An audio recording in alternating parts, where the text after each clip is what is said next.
follows an extract from my book Fête Fatale, available from Amazon.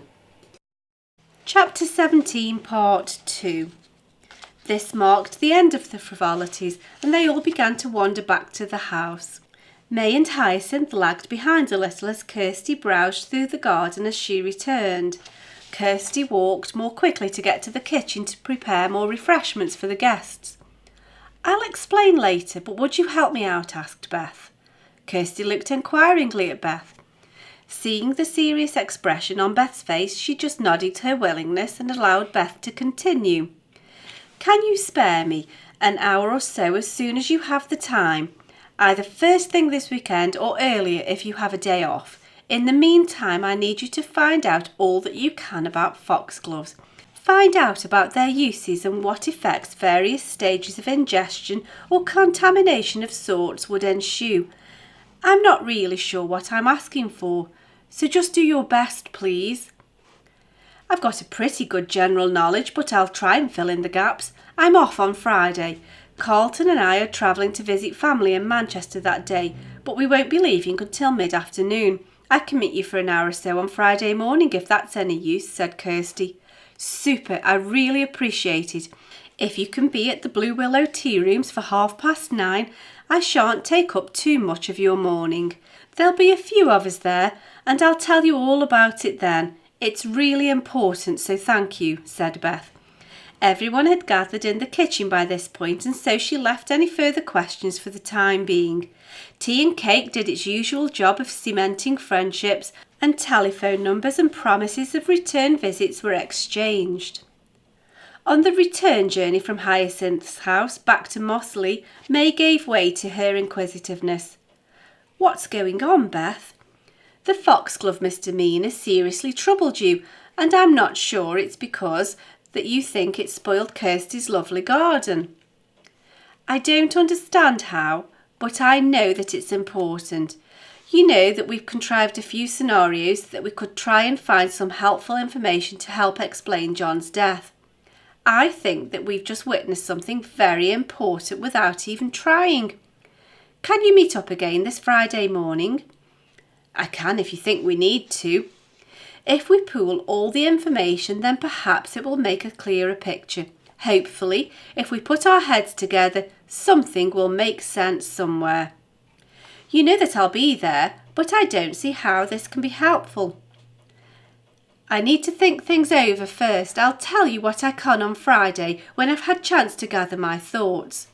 "All right. If you say it's important, then we'll look into it. Until then, if there's anything that you need, just give me a call." They drove the rest of the way home in silence. Beth sat trying to think of how the significance of what she'd just seen could be explained. May drove while wondering what on earth was going on. She supposed that she'd have to wait and find out. Beth walked into the kitchen and gave Noodle an absent-minded pat on the head as he looked up to her from his basket. Drew was busy in the studio and she didn't bother to shout to him, but walked straight to the telephone. Benji's number was logged into the handset and it was a matter of seconds to scroll through the B entries and hit dial. "Hello, James speaking." "Benji, it's Beth. I'm sorry to disturb you at work, but it's a work-related call, so I guess it's okay. I'm so glad to find you at your desk. Can you spare me a few minutes?" "Of course. What's worrying you, Beth?" "Do you remember all the things that we discussed the other day? You know, about the heart tablets." "Certainly I do. What of it?" "We've just stumbled upon something very strange, and I think that it's important." Beth proceeded to tell her brother about the green collar crime from the other day of the fête and her more sinister suspicion that the theft of the foxglove plant caused. "It's too much of a coincidence, isn't it?" "It's certainly very interesting. I'll speak to Forms about the specific form. He might know by now. Even so, Beth, it still doesn't help as much with the method. That's where we're really stuck. If it does turn out to be genus this or that, we're still no nearer to who or why, even if we know specifically what." "I've got the inkling of an idea there. I'm hardly sure what I mean myself yet. It's just on the edge of my thinking, you know, in the corner of my mind's eye. I've got a glimpse of something that I can't quite catch hold of. Can you pop down over the weekend? Let's see if we can tease out the end of this thread between us."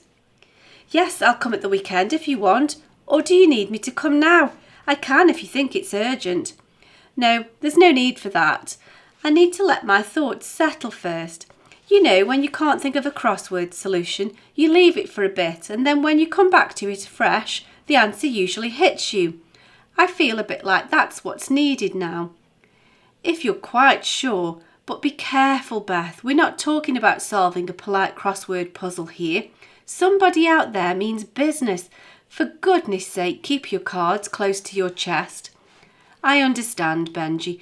Thanks for saying you'll come. We'll sort it out then. I'll see you soon." Beth poured out 2 glasses of lemonade from the jug she'd made earlier.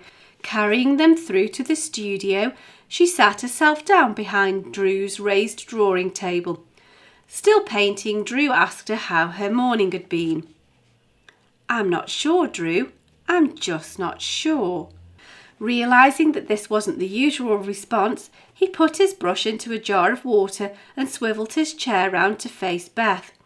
Seeing the stern look on Beth's face, he knew that there was more to this than a morning spent discussing plants. "What's going on, Beth? What's wrong?"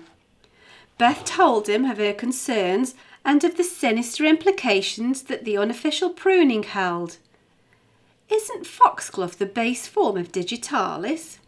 "I believe so. I think you need to tell your brother." "I've called him just now. It doesn't take us much further yet, but I'm sure that this is the key to the whole problem. I just can't see how." "You'd better wait until you speak to Benji. Don't go getting yourself too mixed up in this. You need to be very careful how you tread. For goodness sake, Beth, steer clear of trouble." "I know, it's not funny, is it? I just want to think over a few things. Kirsty is giving us a botany lesson on Friday, but other than that, there's not a lot else that we can do." "I'm glad about that. Leave it to Benji, please." "Well, there's nothing that I can do about it now. I'll find something to do to take my mind off things." For the full book of Fête Fatale, available in paperback or as an ebook, follow the link in the cards in the description box or find details on my website at sharonbill.com. Thanks for listening.